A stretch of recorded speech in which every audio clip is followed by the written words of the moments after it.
What's up everybody, welcome back to the garage. Today I'm going to make something that I can't believe I haven't made yet. It's a great beginner project and you can use whatever you've got kind of laying around to do it. So what it is it's called a welder's third hand. So when you're welding, sometimes you've got to hold multiple things in place and you may not be able to get a clamp on it, and then sometimes, especially while TIG welding, you may not be able to use magnets because what you're welding is stainless steel or aluminum, so it's not magnetic. And a third hand is just a tool that applies pressure to something just to kind of hold it in place until you can get it tacked. And it can be really helpful. Like I said, especially TIG welding, you've got a TIG torch and you've got your filler rod, so both of your hands are already tied up. You can't put a finger on something. So it's pretty simple. You don't need much to do it. You can use scrap metal if you've got it laying around, or you can buy a stick of rebar and make one out of that. So really low cost, low dollar, not too complicated project. So what I'm going to use is, I already have this, which this is kind of a control rod or lever, whatever you want to call it, in my scrap pile. And it's nice because it's already got this piece of tube welded to this rod, so I don't have to attach this in any way, and that's your pivoting base. The big key is you either want something round that can pivot on your work surface, or you want to put little feet on it that are kind of sharpened to a point or a blunt point so that it can pivot without, you know, catching on a flat spot or anything like that. The other thing I'm going to use is, this is, I believe, a hydraulic fitting I had in the scrap pile, and it fits over this rod fairly well. This is what I'm going to use for my counterweight. So it's going to go together like this, and I'm going to fix this up this way on this rod, and that's just going to act as weight to apply pressure to whatever I'm holding. The only other thing we got to do is bend this to like a 90 and then taper this point a little bit. You don't want to go necessarily to a sharp point. I mean, you can do whatever you want. It's yours. Make what works best for you. But I'm going to go kind of to a blunt point, not too sharp, not too fine on this one. If you're welding this together from multiple pieces, you got a little more freedom than what I'm going to have as far as how I do things. Because I want to try and bend this short, I'm only going to bend it to about here. I got to see if I can even bend this. I don't know if my vise is going to hold on to this and I'm going to be able to get this hot enough to bend with what I've got available to me. So if that's the case, I'm just going to weld the point onto this end here. But if I'm bending this or welding a point on, I've got to put this on first and then kind of work around it. So that's going to make this a little more tricky. Ideally, you would bend this first, then weld it to this piece down here, and you won't have to mess with your counterweight while you're trying to bend. But I'm going to go over to the vise and see if I can get this thing to bend.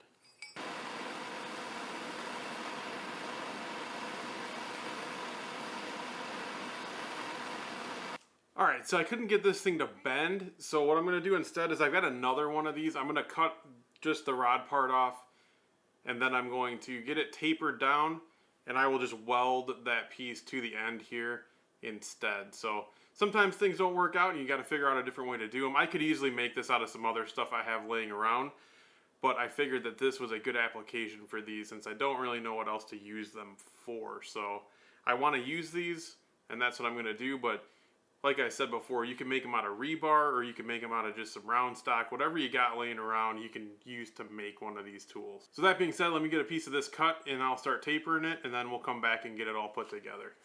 Alright, so this is the piece that I cut off, and I gotta square up this end and then taper. I'm gonna taper the threaded end. And I don't know if you guys listened to any of the podcast episodes, but in the first episode I did mention how handy having a workmate table can be if you're starting out, and that you can put your tools onto a base and clamp them in it. This is a great example of that. I've got this bench grinder screwed into a piece of board here, and I just clamp that in this table, and that way this is not permanently fixed anywhere, and I can put it away when it's not in use, so it's out of the way. But I'm going to square this up, and then I'm going to taper this end. I'm going to throw it in the drill to get that taper on there to make it a little bit easier.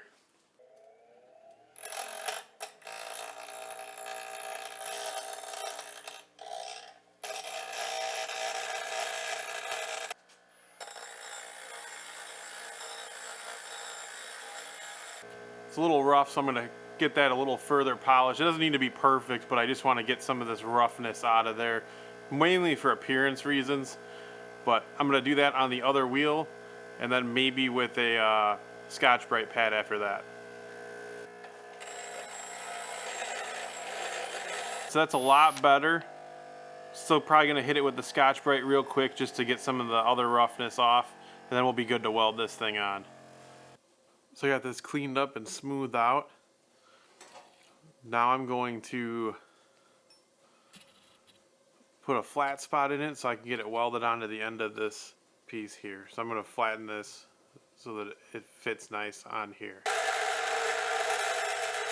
So this is what it'll look like when it's done. This piece is actually going to be up higher, but I've got a magnet here holding the tip on to keep everything square. I'm going to use the Welder TIG 205 DS to weld this. I'm going to start by tacking this tip on in position. Then I can get rid of the magnet and finish weld it.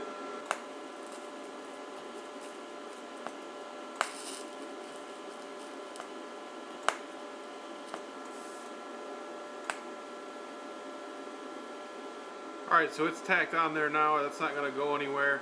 I'm going to finish welding this up and then we'll talk about this piece over here.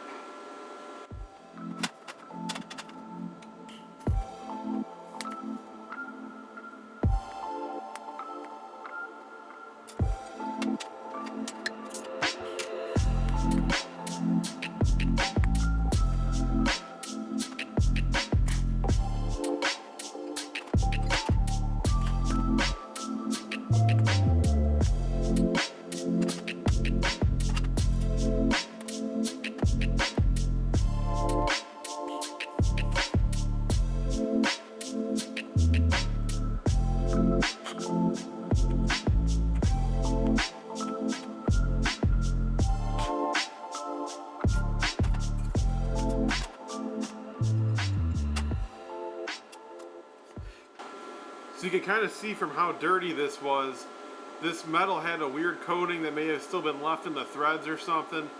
And I don't know what the coating was, probably zinc plated would be my guess, but it kind of makes a mess of these TIG welds so they don't look as good as they should. Definitely also not good to breathe in, so just keep that in mind. I'm going to go clean up a little bit of this and we'll be done with this part of it. Where this is placed doesn't matter much either. I'm going to put it a little closer to the top end so that more weight's up here when you're holding something down. It's going to put a little more pressure on the tip here versus back here to kind of hold things in place better. And then I'm just going to hold it in place with one of these strong hand magnets while I get the first side tacked. Then I'll remove that and do the other end. So I'm going to put it about right here. That looks good to me. Maybe a tad higher. But like I said, it really doesn't matter. It's personal preference.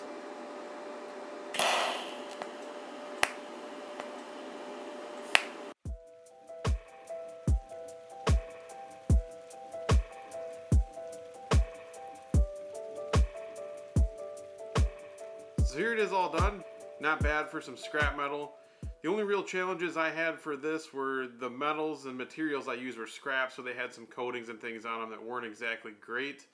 I did have some ventilation going, and the TIG welds are okay. It's been well over a year since I've actually turned on my TIG machine. Plus there were some gaps in here that I needed to fill, which I was a beginner TIG welder in the first place, and then I had that year where I haven't TIG welded at all. So not a bad job overall, not going to win a beauty contest, but I was thinking about painting this. However, one thing I want to be able to do in the future is to be able to pass current through this and ground to this.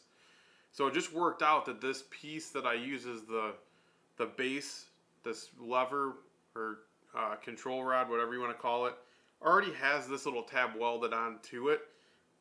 So I'm going to be able to clamp here, but something you guys may want to kind of keep in mind while you're making yours is leave yourself a place to clamp your ground to, and that way you can pass current through this and make sure you're getting a good ground. Or there's certain situations that if you're welding on certain pieces you don't want to pass current through them, so this will let you pass current right through here to exactly where you're welding.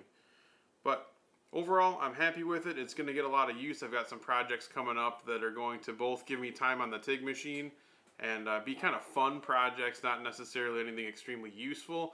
But it's going to give me a chance to get into the scrap pile there and build some cool stuff. So looking forward to using it, and If you want to see some more videos, check out the ones up in the corner here. I've got a playlist set up there for beginner welders, and you can check that out for more content and, you know, more ways to get started.